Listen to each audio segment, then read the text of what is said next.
Montgomery County has declared a climate emergency, which is intended to set the tone for the level of urgency that we bring to this discussion.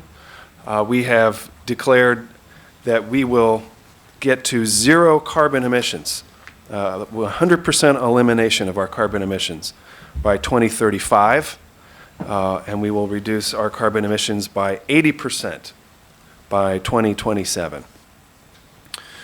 That is a major task, and it will require major changes. It will require changes that go beyond anything we've contemplated previously, and it will require people from every walk of life, from every part of the county to think differently and to get outside of their comfort zone in order to reduce impact on emissions.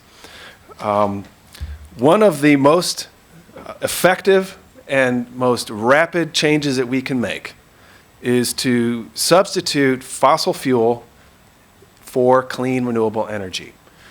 Most of the energy that we generate, about 90% of the emissions that we generate as residents of this county, comes from the buildings that we live in or work in and the cars that we drive.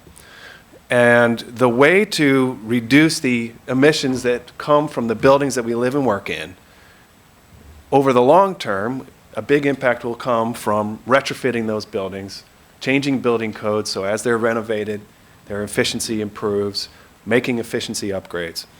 But in the short term, the way that we can really transform the climate impact of our buildings is by changing the sources of energy that they use to run on, to substitute coal-fired energy with clean, renewable energy.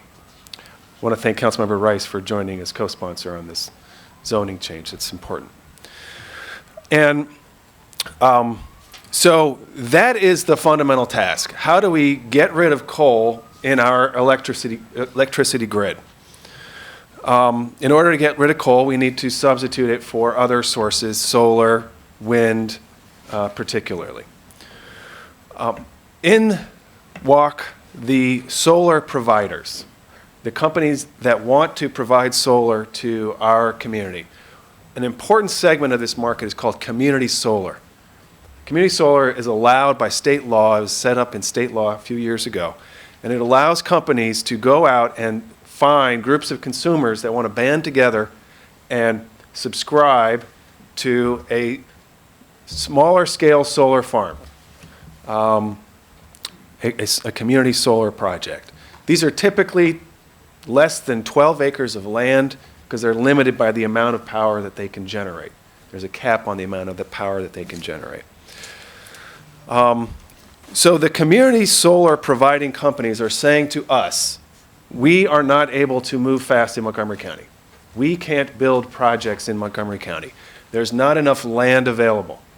And going rooftop by rooftop is extremely inefficient, slow, tedious, a lot of barriers, a lot of cost, not financially viable at this point in any significant way. So if we want to allow community solar companies to help us substitute coal-fired energy for solar, we need to open the door to community solar. And that means allowing solar on farmland. Now that is a big concern because the Ag Reserve is one of the most consequential policy decisions we've ever made as a county in terms of land use. It has preserved a way of life, which is the rural agricultural way of life in this county. And we have an obligation to handle that right, to be judicious about that. At the same time, I think we're all aware that we're trying to preserve the way of life that we all have on this planet. And that everybody has to grab an oar. And so the proposal that we have today seeks a targeted approach that is just focused on community solar, that would limit the amount of land that could be used to 1,800 acres, which is about 2% of the Ag Reserve. And we think that that would be sufficient for the foreseeable short to mid-term to allow companies to deploy these projects. the implications or the benefit of doing this is substantial. This would power more than 50,000 homes in this county. Now, compare that to rooftop installations. A typical rooftop installation does not fully support the energy use of a home. It can be as little as half. So this is the equivalent, potentially, of, let's just say, a lot more than 50,000 rooftops worth of solar. And we have calculated it would actually reduce the emissions of the county by more than 4% overall, which is a lot. It doesn't sound like, you know, boy, an initiative as big as this, and yet it's only a 4%. It's going to be really hard to get down to, you know, 80% reduction, 0% reduction, 0% emissions. So 4% is a lot.